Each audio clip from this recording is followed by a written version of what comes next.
Dramatists. What is a plot device that great writers use all the time but that nobody ever talks about? Something that maybe can make your own scripts better? I'll show it to you in this video.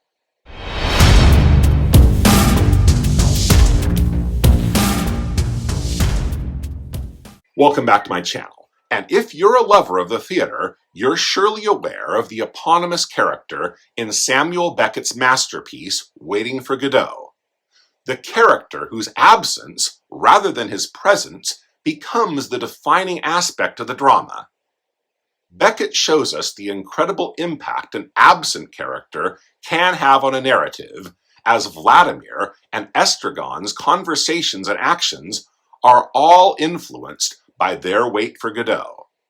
His absence affects the drama far more powerfully than any physical presence ever could. But it is not just Beckett who uses this plot device. It is one of the most commonly used out there. My own play, Weeds of Sloth, does it with Sandra's ex, and so do so many other playwrights. And yet, nobody ever talks about it in writing classes or even gives it a name.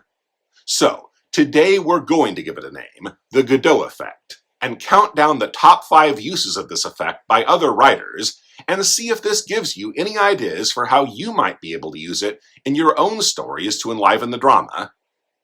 Starting our countdown with number 5, we have George and Martha's imaginary son from Who's Afraid of Virginia Woolf. This unseen character symbolizes their unfulfilled dreams and desperate longing for the ideal family that their home life is so obviously lacking. His absence, a central theme, triggers emotional confrontations, exposing their deep-seated resentment. The shattering of their illusion leads to the narrative's climax. Despite his absence and even his non-existence, he profoundly influences the plot, becoming a key character and a perfect example of the Godot Effect. Moving on to number 4, we dissect Martin's conspicuous absence in That Championship Season by Jason Miller. This Pulitzer Prize-winning play about a reunion of a former state champion high school basketball team is profoundly impacted by the presence of all the grown-up players and even their coach, with the conspicuous absence of one of the team members who was considered the biggest star of the whole team. His failure to attend is rooted in some undisclosed grudge he bears against the coach, and the deliberate withholding of the exposition regarding the reasons for it serves as a silent critique of the team's shared past and their eventual drift. It prompts questions about their nostalgic memories of their glory days and just how glorious they actually were. The other players' differing views on this absent character reveal each of their unique personalities and inner conflicts. His unseen presence and unspoken resentment is the enigmatic undercurrent that disrupts their reunion and puts their past under a microscope for the audience.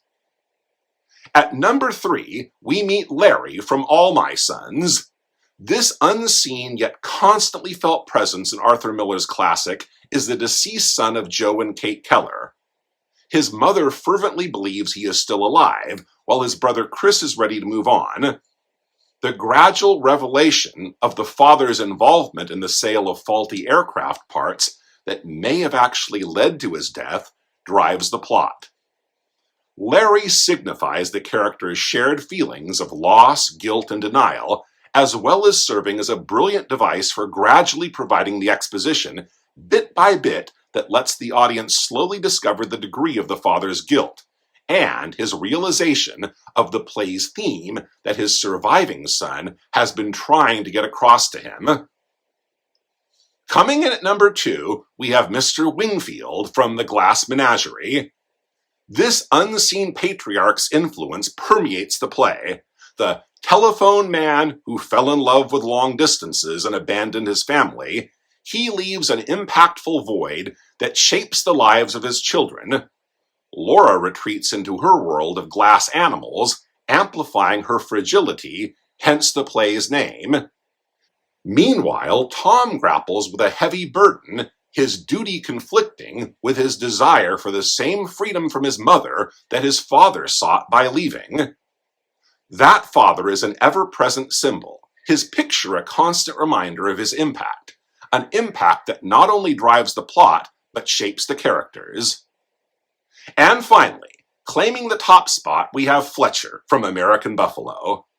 Like many of the other absent characters on this list, his absence is the catalyst for so much of what the other characters we do see have to say, and through their relationship to him, that their own characters are defined for the audience. More importantly is the way that he drives the plot in the way that he is the critical component to the characters' plans for stealing the coin, and his failure to show up is one of the main reasons their attempts fail. As with Vladimir and Estragon, the losers that Dawn and Teach are revealed to be, and the tragedy of the drama is completed by the failure of the one character they were expecting to show up and save the day to do so. So, what other dramatic works can you think of that make use of a Godot character? If you're a writer, did this analysis give you any ideas about how you might be able to work the Godot effect into some of your own dramas? Let me know down in the comments. And if you enjoyed, please like, share, and subscribe for more theater content here on my channel. I'll see you next time.